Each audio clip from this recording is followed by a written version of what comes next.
Hello everyone, welcome to Jharkhand पाठशाला।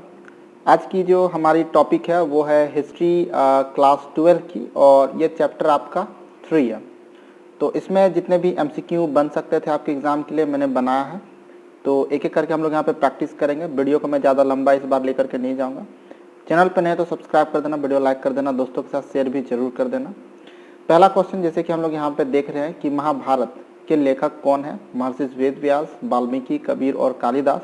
तो इसका जो सही जवाब होगा ऑप्शन ए होगा, महर्षि वेद व्यास। आप खुद भी अपने आंसर को कमेंट कीजिएगा, उसके बाद मेरा आंसर सुनिएगा। इससे पता लगेगा कि आप कितना जानते हैं और कितना प्रैक्टिस की आपको जरूरत है। उसके बाद यहाँ पर हम लोग दूसरा क्वेश्चन देखते हैं। महाभारत में कुल कितने अध्याय हैं? अध्याय की बात की गई है 1938, 1948, 1958 और 1968।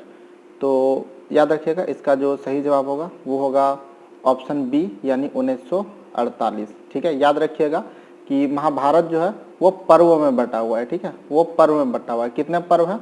18 ठो पर्व हैं, और प्रत्येक पर्व के अंदर भी कुछ अध्याय हैं। तो अगर ओवरऑल यानी कंप्लीट अगर 18 अध्याय की बात करें तो उसमें 1948 अध्याय आते हैं। ठीक है, तो याद रखिएगा पर्व कितने हैं? 18, और अध्याय कितने हैं? 1948।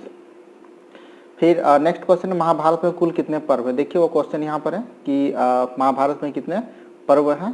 तो ऑलरेडी अभी मैंने आप लोग को जैसे कि बताया, इसका सही जवाब हो जाएगा ऑप्शन सी यानी 18। नेक्स्ट क्वेश्चन है कि महाभारत को लिखने में कितना समय लगा है? 1000, 2000, 3000 या 4000 साल? तो इसका सही जवाब हम लोग जाएंगे ऑप्शन ए यानी 1000 वर्ष का टाइम लगा है। याद रखिएगा कि 500 बीसी से लेकर के, ठीक है, 500 सीई, ओके, सीई यानी कॉमन एरा, ठीक है, सीई। तो 500 ईसा पूर्व से लेकर के 500 ईस्वी तक इसकी रचना चली है महाभारत की, जिसमें कुल जो है लेकर के 1000 वर्ष लग गए हैं। नेक्स्ट है अर्जुन के धनुष का नाम क्या था? विजय धनुष, गांडीव, नारंग और पिनाक। तो ये 4 विशेष प्रकार का धनुष है। चारों के बारे में आपको पता होना चाहिए। फिलहाल इसका जो सही आंसर होगा अर्जुन के लिए वो है गांडीव। याद रखिएगा, अर्जुन ने गांडीव जो धनुष था वो उठाया था, और गांडीव जो है, ठीक है, इसी कारण से अर्जुन जो है वो गांडीवधारी भी कहलाता है। अर्जुन को गांडीवधारी भी कहा जाता है। उसके बाद है विजय धनुष। तो विजय धनुष जो है वो परशुराम का है। और इधर है नारंग। नारंग देखने में सबसे सुंदर धनुष है, और ये कृष्ण जी के पास में है, यानी विष्णु भगवान का आप इसे धनुष कह सकते हैं। और पिनाक जो है ये शिव भगवान का धनुष है। ठीक है, तो सब ये सबको आप याद रखेंगे। चलिए नेक्स्ट फिलहाल हम लोग देखते हैं क्वेश्चन को। तो यहाँ पर नेक्स्ट क्वेश्चन जो है वो महाभारत में वर्णित विवाह के कितने प्रकार हैं? आपको बताना है कि महाभारत में कितने प्रकार के विवाह का उल्लेख किया गया। 5, 8, 10 और डी ऑप्शन यहाँ पे दिख नहीं रहा है। डी में मैं यहाँ पे 12 दे देता हूँ। तो आपको यहाँ पे बताना है कि सही आंसर कौन सा है, 5, 8 या फिर 12। तो सही जवाब होगा मनुस्मृति पूछा जाए या फिर महाभारत पूछा जाए, दोनों में से किसी का भी पूछा जाए तो याद रखिएगा 8 प्रकार के विवाह का उल्लेख किया गया, जिसमें 4 अच्छे विवाह के टाइप्स हैं और 4 खराब। ठीक है, अगला प्रश्न जो है 7 नंबर में हम लोग जाएंगे। महाभारत का युद्ध कितने दिनों तक चला था? महाभारत से सबसे ज्यादा क्वेश्चन यही पूछा जाता है कि महाभारत का युद्ध जो है वो कितने दिनों तक चला था। यहाँ पे आप ऑप्शन देख सकते हैं 15, 18, 20 और 25। तो क्या होगा इसका सही जवाब आप लोगों के अनुसार? हम लोग इसमें टिक करेंगे 18 दिनों तक चला था। उसके बाद है महाभारत का रचना काल क्या है? क्वेश्चन में पहले भी आप लोग को बता चुका हूँ कि महाभारत का रचना काल कब से कब तक का था। तो इसका फिलहाल सही जवाब हम लोग यहाँ पर देंगे ऑप्शन सी में जाएंगे, 500 ईसा पूर्व से लेकर के 500 ईस्वी तक। महाभारत में कुल कितने श्लोकों की संख्या है? तो यहाँ पर आप लोग देख रहे हैं ऑप्शन जो है थोड़ा गलत है। ठीक है, इसमें से कोई भी ऑप्शन इसका सही नहीं होगा। फिलहाल मैं इसे लिख देता हूँ कि कौन सा ये वाला ऑप्शन सही जाता, बट लिखा हुआ गलत है। ये होता आपका, ठीक है, 1,02,17। 1,02,17 ये है आपका कुल श्लोक। महाभारत में कुल श्लोकों की संख्या कितनी है? तो 1,02,17 होगा, ये सही जवाब होगा। ठीक है, गीता का अंग्रेजी में अनुवाद सर्वप्रथम किसने कराया था? तो यहाँ पे कुछ ऑप्शन है, चार्ल्स विल्किंस, चार्ल्स बेबल्स, दोनों इनमें से कोई नहीं। तो हम लोग इसका सही जवाब जाएंगे, वो है ऑप्शन ए चार्ल्स विल्किंस।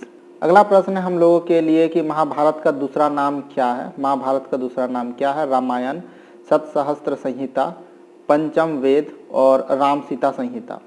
तो याद रखिएगा इसमें महाभारत में, ठीक है, बहुत सारे कहानियाँ इसमें दी गई है, ठीक है, कई सारे परिवारों का कहानी इसमें दिया गया है, संपूर्ण कहानी इसमें बहुत सारे मतलब वर्ग के बारे में, बहुत सारे परिवार के बारे में इसमें मतलब कहानी को बहुत ही विस्तार से दिखाया गया है, इसीलिए इसे, ठीक है, सतसहस्त्र संहिता के नाम से जाना जाता है, याद रखिएगा, ठीक है, सतसहस्त्र संहिता। अगर रामायण पूछा था तो रामायण को जय संहिता के नाम से जाना जाता है, लेकिन महाभारत पूछा गया तो महाभारत क्या आ जाएगा? सतसहस्त्र संहिता।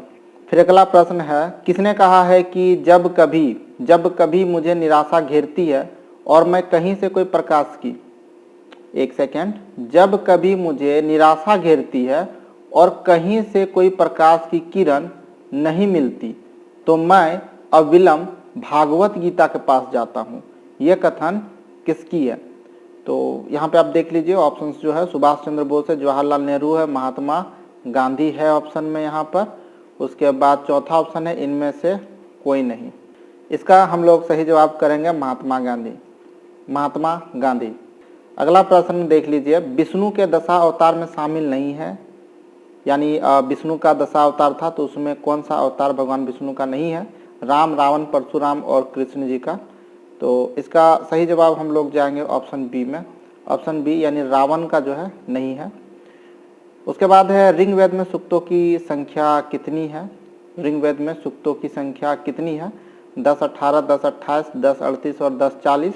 तो इसका हम लोग सही जवाब टिक करेंगे ऑप्शन बी 10, 28।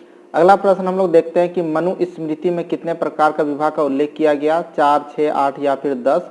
तो मैं पहले भी आप लोग को बता चुका हूँ, महाभारत से पूछे या फिर मनुस्मृति से पूछे, दोनों में ही 8 प्रकार के विवाह का उल्लेख किया गया है। और उसके बाद आप यहाँ पे प्रश्न देखिए, भीम ने हिडिंबा के साथ कौन सा विवाह संपन्न किया था? भीम ने हिडिंबा के साथ कौन सा विवाह संपन्न किया था? आर्थ विवाह, गंधर्व विवाह, राक्षस विवाह और देव विवाह। तो याद रखिएगा प्रेम विवाह था, ठीक है, प्रेम विवाह, इसको याद रखिएगा। और प्रेम विवाह को कहा जाता है गंधर्व विवाह, प्रेम विवाह को कहा जाता है गंधर्व विवाह। यार जो प्रेम करेगा ना वो लाइफ उसका गंधाएगा ही, ठीक है, बदनाम होगा ही, तो इसीलिए गंधर्व विवाह याद रखिएगा। इसका प्रेम विवाह था यानी गंधर्व विवाह। तो भीम और हिडिंबा का कौन सा विवाह हुआ था? गंधर्व विवाह। अगला प्रश्न को हम लोग देखते हैं यहाँ पर, गंगा पुत्र किसे कहा जाता है? गंगा पुत्र किसे कहा जाता है? तो यहाँ पर आप ऑप्शन देख लीजिए, द्रोण, भीष्म, पांडु और अर्जुन है। तो इसका सही जवाब होगा ऑप्शन बी में हम लोग जाएंगे, ठीक है, वो हो जाएगा भीष्म। भीष्म को जो है गंगा पुत्र भी कहा जाता है और इसका एक देवव्रत भी नाम है, याद रखिएगा देवव्रत।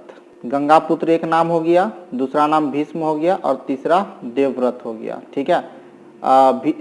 इसका एक्चुअल में नाम है देवव्रत, ठीक है, और इनका जो जन्म हुआ था वो गंगा माता से हुआ था, इसलिए इसे गंगा पुत्र कहा जाता है। और इसने आजीवन भर विवाह ना करने की एक भीष्म प्रतिज्ञा ली थी, इसीलिए इसे भीष्म भी कहा जाता है, याद रखिएगा। महाभारत की रचना किस भाषा में हुई है? तो फिलहाल ये एक हिंदुओं का धार्मिक ग्रंथ है, तो हिंदुओं का जितना भी धार्मिक ग्रंथ है हमेशा याद रखिएगा वो संस्कृत भाषा में ही हुई है, ठीक है। तो महाभारत हो, रामायण हो, ये सब संस्कृत भाषा में है। अगला प्रश्न हम लोग देखते हैं, घटोत्कच किसका पुत्र था? घटोत्कच किसका पुत्र था? भीम और हिडिंबा, भीम और द्रौपदी, अर्जुन और द्रौपदी, युधिष्ठिर और हिडिंबा। और इसका सही जवाब हो जाएगा भीम और हिडिंबा, ऑप्शन ए सही है, भीम और हिडिंबा इसका ऑप्शन सही है। वर्ण व्यवस्था के आधार पर समाज को कितने वर्गों में बांटा गया था? तो वर्ण व्यवस्था के आधार पर समाज को बांटा गया था, ऑप्शन इसका हम लोग बी में जाएंगे 4, ब्राह्मण, क्षत्रिय, वैश्य और शूद्र। तो फिलहाल इसमें बीसी क्वेश्चन लिया था, इससे ज़्यादा क्वेश्चंस पूछा नहीं जाता है। वीडियो आपको अच्छा लगा तो लाइक कीजिएगा, चैनल को सब्सक्राइब कर दीजिएगा। इस तरह की और भी मैं वीडियो आप लोग को दे दूंगा ताकि एग्जाम में कुछ नंबर आपके बढ़ सके। आपको मैं यहाँ से प्रैक्टिस करा दूंगा, सब्सक्राइब जरूर कर लीजिएगा। फिर से मिलते हैं नए वीडियो के साथ। धन्यवाद, जय हिंद, जय भारत।